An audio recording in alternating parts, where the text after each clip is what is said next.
Hey everyone, welcome back to the Earth Rising podcast. It's so good to have you here.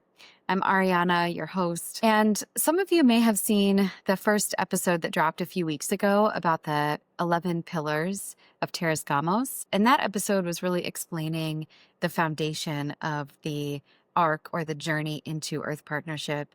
Each one of those pillars is representative of a step or a stage that is necessary, and each one builds upon the next one so that it becomes a culmination of an entire healing journey that is necessary in order to step into consciously partnering with the earth herself. And so I wanted to take a moment to actually start even farther back in the story and explain why the pillars exist in the first place. Now that you have a sense of what they are and what the arc of the journey is, I'd like to explain a little bit more of the work behind the pillars, why the pillars exist at all, and why we need to have such a conscious and intentional and comprehensive and thoughtful journey into Earth Partnership. Why it's not, just a casual or flippant or superficial journey. It's quite depthful.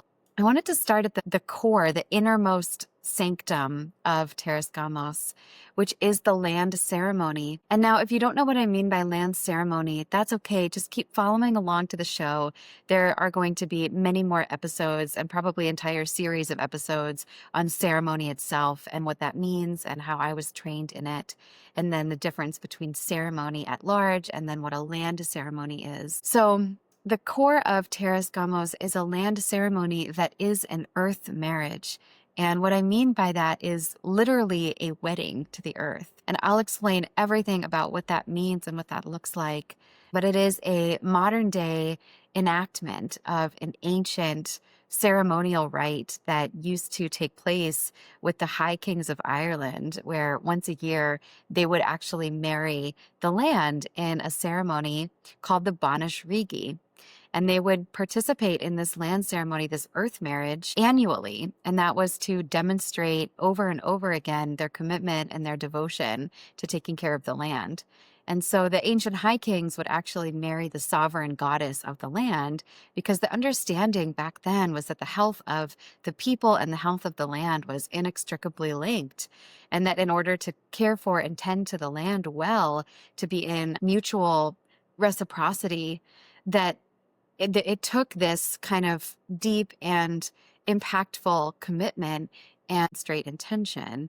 And what would happen is, as the kings carried forth this kind of noble purpose, this duty of land tending and deep land care, land relationality, then in return, the sovereign goddess would bestow health and wellness and vitality and prosperity and abundance. The land would grow abundant with food to eat. So it was this real interdependence and exchange of sacred energy and flow of resources and flow of intention and heart connection. So it's this really beautiful orientation. Banais Ríghi really signifies that. And that was just to give you a little taste of the Banais Ríghi that is really kind of a big inspiration for the Terras Gamos work and the present day earth marriage. But I'll be sharing more about that as well down the line. So the earth marriage, getting married to the earth, it's the core, it's the heart behind the pillars, behind the arc into Earth Partnership, the journey into Earth Partnership. So we need to take that journey. Essentially, this was something that I designed based on what I had seen in my work as a psychologist, as a psychotherapist, someone who has specialized in climate psychology and the psychology behind climate change and how we relate to the earth based on our conditioning as modern people. And I've also specialized in a psychedelic integration and land connection. And based on what I've observed over the years in my clinical practice and also some of the research and other areas of study that I've done, is that the way that modern humans are, this is not to be disparaging towards modern culture, because my stance on it is actually that it has brought us many gifts. It has also been quite extractive in the way that it has taught us how to relate to the earth as if she were just an inanimate resource to kind of improve the quality of human life. It's like we've fallen completely out of balance. And I think that is what needs to be rectified. But this is not actually to wag my finger against modern culture and to say that we're bad because we're modern humans. It's not that at all. It's actually just that we need to reckon with what that actually means. And we need to really sort of be honest with ourselves about what it means to be a modern human. And part of I would say like a hallmark of being a modern human is that we have become very out of balance with nature and with the natural world and with the consciousness of the earth. We no longer even really believe that the earth is alive, which is kind of an ancient truth. So because we're modern humans, essentially that means that we don't quite have like the understanding that we need as a species to partner with the earth. And so what needs to happen, based on my observations as a climate psychologist, is that there's I would call it like a healing and a maturation process and journey that needs to happen. That those observations and the really obvious need for that maturation and that healing process to happen, that was what informed the development of the pillars behind Terras Gamos.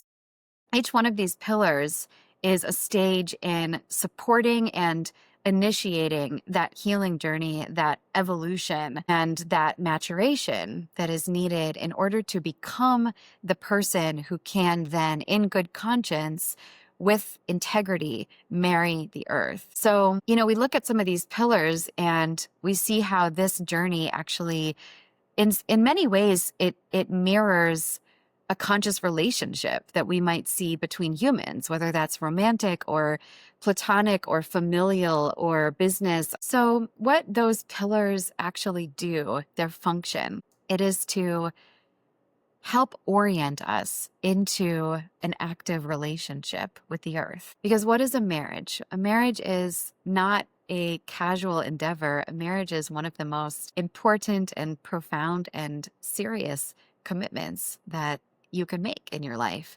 It's probably up there at the top with seriousness of commitment. And it's not just committing, but it's also saying, I choose this relationship, that I am devoted to choosing this relationship every single day. And so a marriage is actually just the beginning, because after you get married, then comes the lifetime of the relationship itself. And part of what keeps that relationship really healthy is an active participation in it. And it's a conscious choosing of it every single day. And so when we look at an earth marriage, it's the exact same thing. So we can actually use the template of healthy and mature relationships that we have with other humans. A relationship is active, and it means it's a giving of self and then it's a receiving of other. And so it's actually an interplay or an exchange between energies. And so it's the same thing with an earth marriage. We start with envisioning the future that we want, which is kind of the same thing that we do when we're starting a new relationship with a human. I know sometimes this can turn into a projection, but the sort of like clean and clear intention, oftentimes behind the projection, is this beautiful imagination of the future that could happen when these two energies meet, when these two humans come together to create what kind of unique magic can exist between the two of them.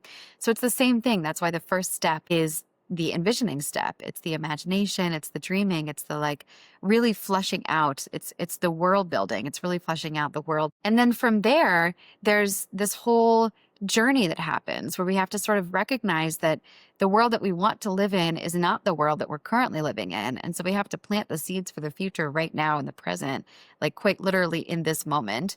We have to plant the seeds for the future. And what that means is we have to then reckon with how it feels to not be in the world that we actually want to live in and then don't. There needs to be a whole reckoning with why we don't live in that world. And then all of the other steps, then there's becoming sovereign, which is essentially renegotiating our relationship with the modern world and the world that we live in now, which is the one that most of us don't want. And it's recognizing that, like what I said before, we're not discounting all of modernity. We're not dismissing the entirety of modernity. But what we're saying when we become sovereign is that there are parts of modernity that we want to actually take with us and integrate the beautiful gifts of it. And then there are other parts of it that we want to remove ourselves from. And so that's part of what sovereignty is. And sovereignty is actually just this return to self so that we can then make conscious choice, so that we can have the clarity and we can have the integrity within ourselves, within our minds, our bodies, our spirits, our energies, to be able to make choices and in how we live and what kinds of relationships we participate in. And then with sovereignty, then come the next steps. Then is a restoration of vitality, of life force. And then we can then channel that life force into what our unique gifts are, which is the medicine that we all have to offer the world, which is life medicine. And then we can take all of that medicine and we can collaborate with the earth's medicine, and we can create what I call earth weave, which is going to look wildly different for every single person. It's a truly enormous array of creative energy that can happen when we connect our life medicine with the life medicine of the earth and weave them together. So these are just a few of the, I guess, like a little bit more information about a few of the pillars, the steps into earth partnership. But essentially the function of these steps is to help us become the people that we need to be in order to marry the earth. Because to marry the earth is truly a commitment of such enormity that most of us can't even really quite recognize. I mean, a function of our modern world also is that a lot of us are not only living out of balance with the natural world, but we're living out of integrity. And there are certain skills that we have lost.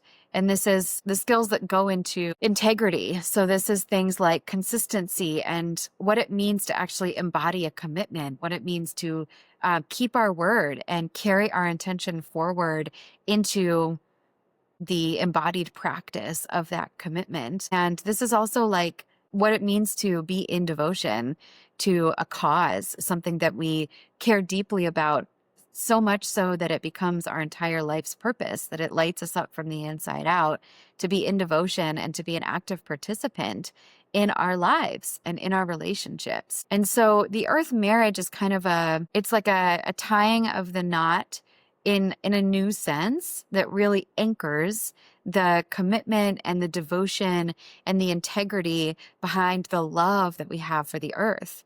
And then once we have been married or bonded, or basically like our bond between the earth has been tied in a new way, reforged, then comes the actual living out of earth partnership itself.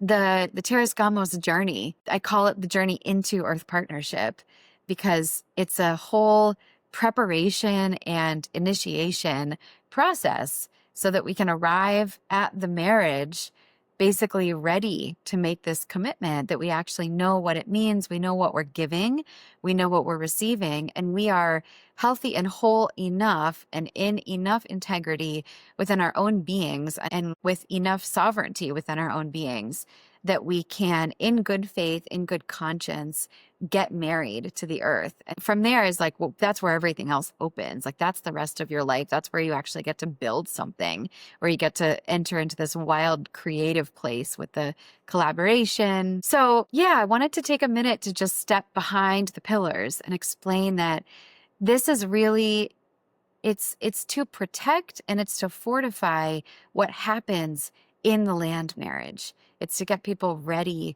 to marry the land. So that is why the pillars exist in the first place. And thank you so much for being here. And I'll see you next time.